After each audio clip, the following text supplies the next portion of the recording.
Bon, nous avons un problème. Notre monolithe devient beaucoup trop lourd, il devient dangereux. Il faut agir maintenant. Attends. Comment ça, lourd? Tu veux dire moins performant, moins maintenable? Et puis dangereux, qu'est-ce que ça de dangereux, un programme? Je veux dire, il est vraiment trop lourd, je veux dire au sens figuré, bien évidemment. Tu fais tout le temps des métaphores, on comprend plus rien. Ça veut rien dire, lourd au premier degré pour un programme.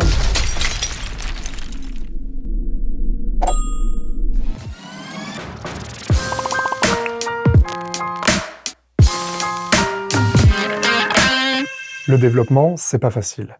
Et éviter de se faire écraser sous une charge de travail car on n'a pas bien fait les choses d'entrée de jeu, c'est pas génial. Souvent, ça commence petit, mais éventuellement, le nombre de fonctionnalités que l'on ajoute va grandir au fil du temps. Et au fur et à mesure qu'on ajoute des fonctionnalités, parfois on se rend compte que l'on peut faire des sortes de familles de fonctionnalités, plus communément appelées des domaines. On voit que ces domaines ont des responsabilités différentes, mais ils appartiennent au même écosystème. Du fait de la présence de ces domaines, ça peut sembler pertinent de s'organiser en équipes qui s'occupent chacune d'une partie spécifique de l'application. Imaginez-vous par exemple un site de e-commerce. L'exemple c'est toujours un site de e-commerce. Je t'en pose des questions? Ouais, j'ai mieux. Bah vas-y alors. Un site qui te permet d'envoyer des mèmes à tes contacts Gmail automatiquement. D'ailleurs, on en parle dans notre dernière vidéo sur OAuth. Allez la voir. C'est bon, t'as fini ta pub? Je peux reprendre? Merci. Donc, un site de commerce en plein essor. Vous allez probablement mettre des personnes pour travailler exclusivement sur la recherche d'articles, avoir des personnes pour la gestion du panier et de la commande, des personnes travaillant sur la livraison. Bref, on peut continuer comme ça pendant longtemps. Mais vous avez l'idée. Mais toutes ces personnes, où est-ce qu'elles vont travailler? Où est-ce qu'elles vont écrire leur code? Comme on a commencé petit, on ne s'est pas trop creusé la tête sur ce qu'il faut faire ici. Tout le monde écrit dans la base de code d'origine. Et cette base de code produira tout et pour tout un seul artefact. Binaire, image de conteneur. Appelez-le comme vous voulez. Cet artefact se déploiera sous la forme d'un unique processus. Votre site de e-commerce dans son entièreté. Attention, je ne dis pas qu'un repo de code produit systématiquement un seul artefact. On peut faire autrement. On reste ici dans une mise en situation. Bref, chacune des équipes travaille d'arrache-pied sur leurs fonctionnalités. D'ailleurs, une en particulier a les projecteurs braqués sur elle. L'équipe de recherche. On leur a demandé de créer le moteur de recherche le plus performant du marché. De façon que lorsque vous cherchez le dernier smartphone à la mode, on ne vous propose pas un t-shirt Magikarp. Cette équipe va machinalement produire plus de code que les autres, car c'est là que le focus est. Sauf que, vous vous souvenez, on ne s'est pas trop creusé la tête et on s'est dit que tout le monde écrira dans le même repo. On ne s'est pas trop creusé la tête sur comment le faire bien. Au point qu'un dev d'une équipe casse systématiquement des fonctionnalités de l'autre équipe. Et l'équipe de recherche est devenue un peu trop habituée à ce genre de situation. Tous les jours, il pousse, et tous les jours, on a les chocottes que ça casse tout. Non, mais tu t'inquiètes pour rien, on a une chaîne CI/CD, on a des tests à plus savoir qu'en faire. On a même renforcé notre équipe de QA. Tu t'inquiètes vraiment pour rien. Vas-y Marcel, balance-moi ça en prod. On a besoin de toi, on a cassé la prod. Il n'y a plus rien qui marche. Tous les jours, plus de 845 186 965 mises en prod foirent. Une CI/CD ne vous empêche pas d'être prudent. Ceci est un message du ministère des mises en prod foireuses. Ce genre de situation, ce n'est pas ce qu'on veut. Alors on peut s'adapter en calmant le jeu, réduire la vélocité de certaines équipes, étendre les périodes de test, mais ce n'est pas non plus une situation souhaitable. En l'état, il n'y a pas de solution idéale toute trouvée. Il nous faut faire mieux. Mais est-ce seulement possible? J'ai vraiment aucune idée de comment régler ce problème de monolithe. On va jamais y arriver. Je pense qu'on a besoin d'une pause. Café? Allez.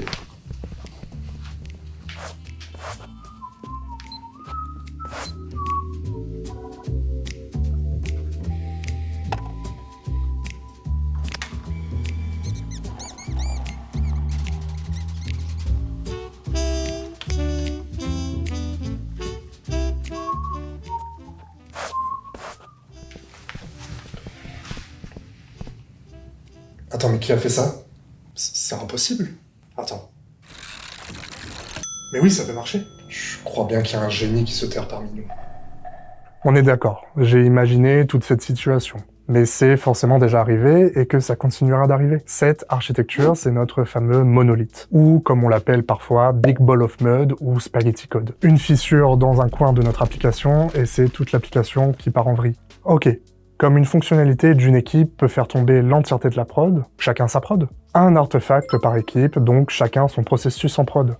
et on fait communiquer tout ce beau petit monde par des appels réseau. Le problème est réglé, et les équipes peuvent faire des mises en production à leur rythme sur le processus pendant que celui des autres reste intouché. En plus, chacun d'entre eux peut être mis à l'échelle indépendamment.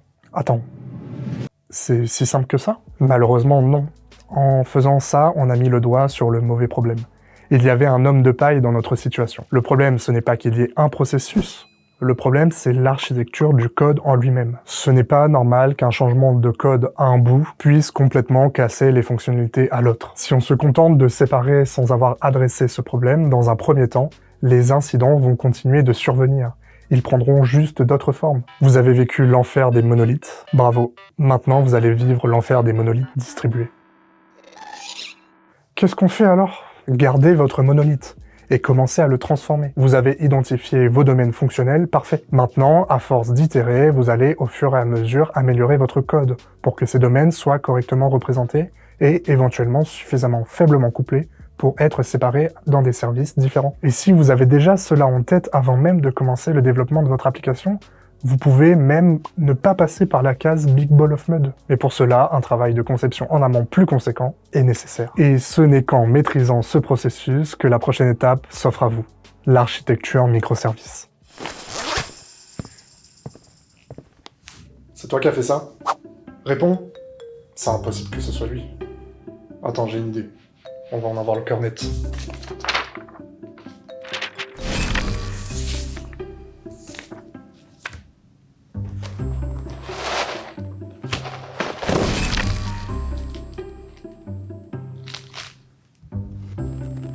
Tu crois qu'il peut nous aider?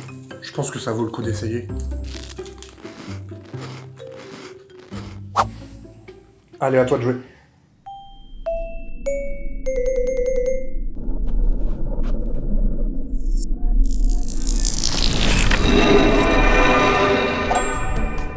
L'architecture microservice, c'est déployer plusieurs services, plusieurs processus qui sont faiblement couplés. Chacun de ces services peut être mis à jour individuellement, sans impact sur le reste de l'infrastructure. Mise à jour en termes de fonctionnalité, lorsque l'on déploie une nouvelle version, mais aussi en termes de mise à l'échelle. Bien évidemment, ces services seront amenés à stocker de la donnée. En règle générale, chacun de ces services possède leur base de données, ce qui permet d'éviter certains conflits. Si l'on prend le cas de deux services ayant la même base de données, qui touchent à une même table, si l'un des deux services lock cette table, l'autre service est impacté. Ce qui va, vous en conviendrez, en opposition du concept de faiblement couplé. Et même avec deux bases de données différentes, on peut encore plus découpler, en s'assurant que ces deux bases soient sur des serveurs différents. Dans ce cas, on s'assure qu'il y aura encore moins d'interférences, chacun des services pouvant profiter pleinement de la performance de leur base. Et cette indépendance pour chacun des services, ainsi que leur base de données, aura aussi pour effet de donner la possibilité de faire des choix techniques différents. Si notre service fait beaucoup de calculs, on pourra opter pour un langage performant. Si notre service est utilisé pour de la recherche dans du texte, on pourra utiliser une base de données spécifique comme Elasticsearch. Le champ des possibilités s'ouvre. Ce n'est pas fini.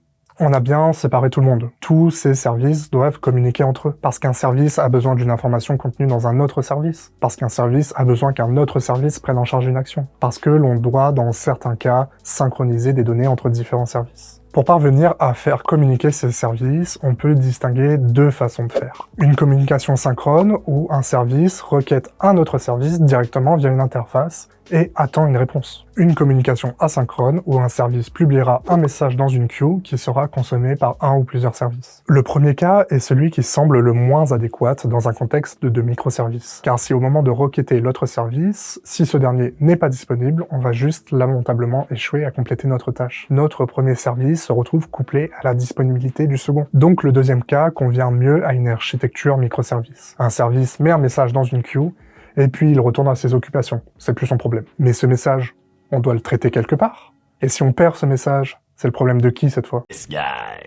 Si je ne veux pas perdre de message, il faut que la queue fasse savoir au service qui m'a envoyé ce message que c'est bon.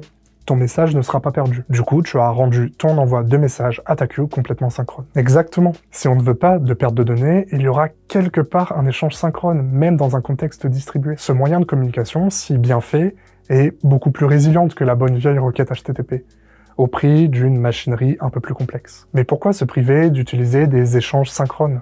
C'est tellement plus simple. Il faut, dans ce cas, on est d'accord, ne pas négliger l'aspect disponibilité des services. Et au pire du pire, le SLA est là pour nous couvrir. L'architecture microservice, ce n'est pas une seule façon de faire, tout comme il n'y a pas d'unique architecture au sens général, qui conviendrait à tous les cas d'usage. D'un côté, une architecture avec une dizaine de services, tous écrits dans des langages différents, avec chacun leur base de données, et ils communiquent tous en asynchrone. De l'autre côté, 3 services écrits dans le même langage, communiquant en requête HTTP, avec chacun leur base, mais sur un même serveur. Elles sont toutes les deux des architectures microservices. Est-ce qu'il y en a une meilleure que l'autre? Peut-être, à force d'itérer, vous allez atteindre cette architecture complexe. Mais peut-être pas, et ça ne doit pas être un but, seulement un moyen. Il existe une analogie que j'aime beaucoup concernant les microservices. Une analogie avec des concepts astrophysiques. Donc ne m'en voulez pas pour les approximations. Psst. Référencement. Ah oui, c'est vrai, t'as raison. Si je dis n'importe quoi, vous le mettez en commentaire, hein. Merci. L'énergie noire est une forme d'énergie hypothétique qui a pour propriété d'être répulsive. La matière noire est une matière hypothétique à l'influence gravitationnelle.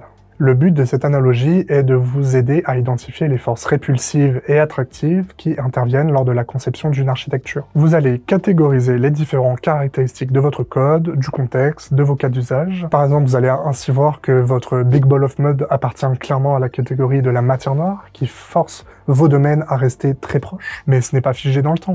Et si on s'attelle à découpler notre code, on réduira cette force attractive. Vous allez ensuite relever de nouvelles caractéristiques qui auront cet effet répulsif, ou au contraire trouver des nouvelles caractéristiques qui garderont votre système en un seul bloc. La clé est de ne pas ignorer certains signes et d'accepter leur effet. Et éventuellement, à un moment, une séparation possible va commencer à émerger. Seulement émerger. Et possiblement prendre de plus en plus d'ampleur, jusqu'au moment où la séparation se fasse naturellement. Félicitations! Vous pouvez maintenant vous attaquer à l'architecture microservice. Et bien sûr, rien ne vous empêche d'arrêter la machine, tant que vous trouverez de quoi l'alimenter. Si ce sujet vous a donné envie d'en savoir plus et peut-être d'en devenir expert, notre sponsor Ingeniance recherche en ce moment même des profils d'ingénieurs DevOps, développeurs, mais pas seulement, pour des missions en Ile-de-France et dans la région de Nice. N'hésitez pas à envoyer votre CV à recrutement@ingeniance.fr et qui sait, vous ferez peut-être partie de l'équipe dans notre prochain épisode. Et n'oubliez pas, un monolithe, c'est pas fou. Un monolithe distribué, c'est pire. Bon bah, bonne nouvelle, notre problème de monolithe est réglé. Tout ça grâce au microservice et à... À qui déjà encore? Bon, c'est pas tout ça, au travail.